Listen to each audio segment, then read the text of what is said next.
Hello बच्चों। हम ये पढ़ रहे थे हाइगेन्स के द्वितीयक तरंगाओं का सिद्धांत। ठीक है। तो हाइगेन्स ने ये माना था कि जो प्रकाश तरंगे हैं वो अनुदैर्ध्य होती हैं, लेकिन वास्तव में कैसी होती हैं? वो अनुप्रस्थ। तो अनुदैर्ध्य तरंगे मानकर इनने अपवर्तन और परावर्तन की व्याख्या करी थी। ठीक है। अगला हेडिंग है प्रकाशी पथ। तो देखो, प्रकाशी पथ का मतलब क्या होता है कि अगर कोई प्रकाश किरण किसी माध्यम में डी दूरी करे, वो डी दूरी तय करे। ध्यान सुनेंगे कि कोई प्रकाश किरण अगर किसी माध्यम में डी दूरी तय करे, यानी वो कितनी दूरी तक चली? डी दूरी तक, और उस माध्यम का निर्वात के सापेक्ष अपवर्तनांक n है, तो n का और d का जो गुणा निकल के आएगा वो कहलाएगा प्रकाशीय पथ। समझ में आई बात? प्रकाशीय पथ। तो इसका सूत्र निकालेंगे, जरा देखेंगे। हम ये जानते हैं, सूत्र होता है आवृत्ति n बराबर c/b। ये जो n है वो क्या है? आवृत्ति। c क्या है? प्रकाश की चाल। और b क्या है? माध्यम में तरंग की चाल। c है निर्वात में और b किस में है? माध्यम में। तो यहाँ से b बराबर क्या हो जाएगा? b आ जाएगा n की जगह पर और n आ जाएगा p की जगह पर। b बराबर c/n। ठीक है। इस तरीके से माना प्रकाश किरण द्वारा डी दूरी तय करने में लिया गया समय। तो सूत्र होता है समय बराबर दूरी बटे चाल, यानी कि किसी माध्यम में उसकी चाल है, वो उसने चाल है b और दूरी कितनी तय करी है? d। तो समय t बराबर हो जाएगा d बटे b। ये माध्यम में होगा। ठीक है। यहाँ से t बराबर निकालेंगे। हमने ऊपर एक मान निकाला था b का मान, e वाला, b बराबर c/n। तो ये वाला मान हम यहाँ लगा देते हैं b, तो n ऊपर चला जाएगा, तो t बराबर हो जाएगा ND/c। इसी तरीके से अब हम निकालना निर्वात में। निर्वात में दूरी निकालेंगे। तो देखो, दूरी बराबर सूत्र होता है चाल गुणा समय। ये होता है। अब हम t समय में निकालना है, तो दूरी बराबर हो जाएगा चाल गुणा समय। चाल c और समय t, तो c गुणा t। यहाँ पर हम t का मान लगा देंगे। t का मान था ND/c, c से कट जाएगा, तो ये बचेगा ND। तो जो ND निकल के आ रहा है वो क्या हो गया? हमारा प्रकाशीय पथ। एक लाइन और लिख देंगे। स्पष्ट है कि जितने समय में प्रकाश n अपवर्तनांक वाले माध्यम में d दूरी तय करता है, उतने ही समय में निर्वात में कितनी दूरी तय कर देगा? ND। कहने मतलब ये हो गया कि अगर प्रकाश किसी माध्यम में d दूरी तय करे जितने समय में, तो वो उतने ही समय में निर्वात में ND दूरी तय कर लेगा, यानी निर्वात में ज़्यादा दूरी तय करेगा माध्यम के सापेक्ष। कितने गुना हो जाएगी वो? n गुना। n क्या होता है? माध्यम का अपवर्तनांक।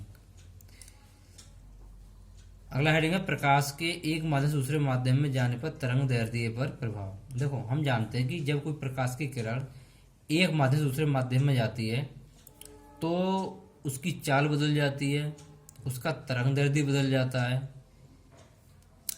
लेकिन उसकी आवृत्ति पर कोई प्रभाव नहीं पड़ता है। ठीक है। दो चीजें बदल जाती हैं। तो हम देखेंगे तरंग दैर्ध्य कितना बदल जाएगा और उस पर कितना प्रभाव पड़ेगा। ठीक है। माना जल में, जल निर्वात तो है नहीं, माध्यम हो गया। माना जल में प्रकाश चाल v और तरंग दैर्ध्य डेल्टा लैम्डा है, तब निर्वात में चाल c होती है तो तरंग दैर्ध्य लैम्डा होती है तब। कहने मतलब ये हो गया कि माध्यम में हमने चाल मान ली v, तरंग दैर्ध्य मान लिया डेल्टा w इसलिए आ रहा है क्योंकि पानी में देख रहे हैं हम ये, और निर्वात में चाल c होती है और तरंग दैर्ध्य लैम्डा होती है। ठीक है। तो जल में चाल हो जाएगी b बराबर न्यू लैम्डा। समीकरण नंबर 1 मान लेते हैं ऐसे। सूत्र बहुत पहले पढ़ा होगा आप लोगों ने, b बराबर n लैम्डा। n क्या है? आवृत्ति। यहाँ पर आवृत्ति क्या मानी है हमने? न्यू क्या है? यहाँ पर आवृत्ति है, तो b बराबर हो गया न्यू लैम्डा। समीकरण नंबर 1। अब ये तो हमने जल में निकाली है चाल, निर्वात में निकालेंगे तो वो हो जाएगी c बराबर न्यू लैम्डा। समीकरण नंबर 2। हम क्या करेंगे, समीकरण 2 को समीकरण 1 से भाग कर देंगे, तो ये हो जाएगा सी बटे बी। सी का मान लगा दो न्यू लैम्डा और बी का मान न्यू लैम्डा डब्ल्यू सफिक्स में, न्यू से न्यू कट जाएगा तो ये बचेगा सी बटे बी बराबर लैम्डा बटे लैम्डा डब्ल्यू। हम जानते हैं सी बटे बी बराबर एन होता है, सी बटे बी बराबर क्या होता है, एन। तो एन बराबर, हाई स्कूल में पढ़ा होगा आप लोगों ने, एन बराबर था, ये था निर्वात में प्रकाश की चाल, क्या थी, सी, बटे नीचे था माध्यम में प्रकाश की चाल, माध्यम में प्रकाश की चाल, ये थी बी। तो सी बटे बी बराबर क्या हो जाएगा, एन। तो एन बराबर हो जाएगा लैम्डा बटे लैम्डा डब्ल्यू।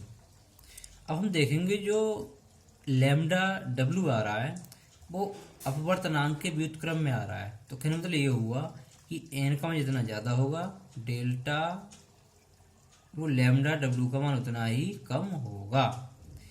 यानी तरंग जितने ज़्यादा सघन माध्यम में जाएगी तरंग दैर्ध्य उतना ही कम होता चला जाएगा। ओके,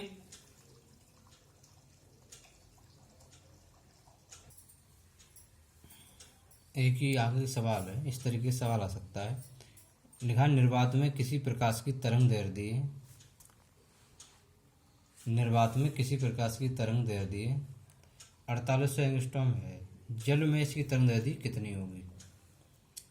अब देखो निर्वात में है 4800, तो जल में कम होगी, यार सी बात है। तो इसको निकालने के लिए हमें जल का अपवर्तनांक पता होना चाहिए कितना होता है। तो जल का अपवर्तनांक आप लोग याद कर लेंगे, जल का अपवर्तनांक n बराबर ही होता है 4/3 जल के लिए।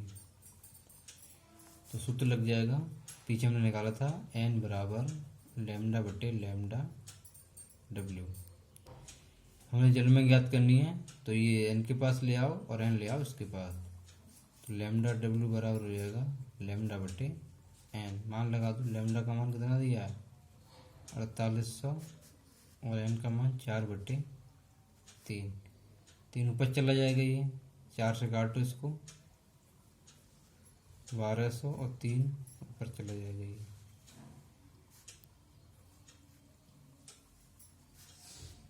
तो ये कितना हो जाएगा 3600 एंगस्ट्रॉम। आंसर